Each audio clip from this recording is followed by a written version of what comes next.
And a great question. Thank you. Another one here, Karen. I successfully lost weight with Wegovy, reached my target, and then was not be able to prescribe anymore. Appetite came back with abundance. Should there have been a maintenance dose? So with Wegovy, which again is the semaglutide version, it is licensed for weight loss and then also maintenance for about 6 months or so. So again, what can happen sometimes is you go from taking the highest dose medication, then you stop it, and you almost go cold turkey in the sense of your appetite coming back. Now, along your journey, and I'm sure you did, you will have noticed or become, you would have found out about portion size. You would have been eating a lot less. So, but that being said, I completely understand, Karen, the appetite comes back and these things and can start to peter in. So I think there's two things to think about.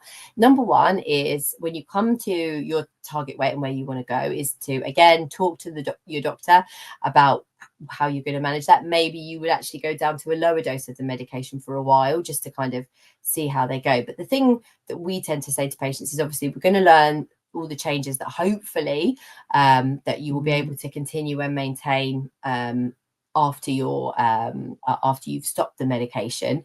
But we know, we understand that sometimes things happen and weight does regain. And what's important is to take action early at that stage. So if you notice that your weight is slipping back up because your appetite's coming back, that's the time to reapproach whoever you had your treatment with, whether it was us or elsewhere, to talk about what your options are, because you've done all that hard work to lose weight to a level. Now, at the moment, the medications are not authorized for ongoing or lifelong prescription, so you do have to stop them.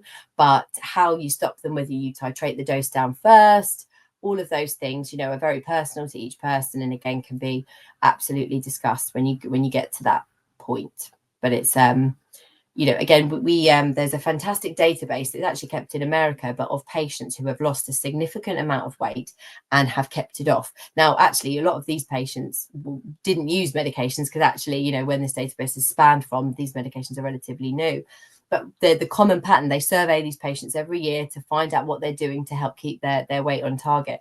And some of the things that we know that they all have in common are they remain accountable, so they never stop checking their weight. Now, that's not to say you should weigh yourself every day, but whether it's once a week or once a month, they make sure they stand on the scales or they notice their clothes size is going up. Keep accountable to it. Don't sort of let it slip. But also they have kept up a level of movement. Now, that isn't anything vast or crazy, but they've kept up a level of movement, making sure they're doing that sort of 20 minutes of movement or exercise across the week. So we know that some of those things that are really key to helping maintain the weight you get to are really important, that we ensure that you kind of put in place as you go along your treatment, which again, is why using like the membership resource or appointment with the medical team can help to arm you with those things that we know can really help.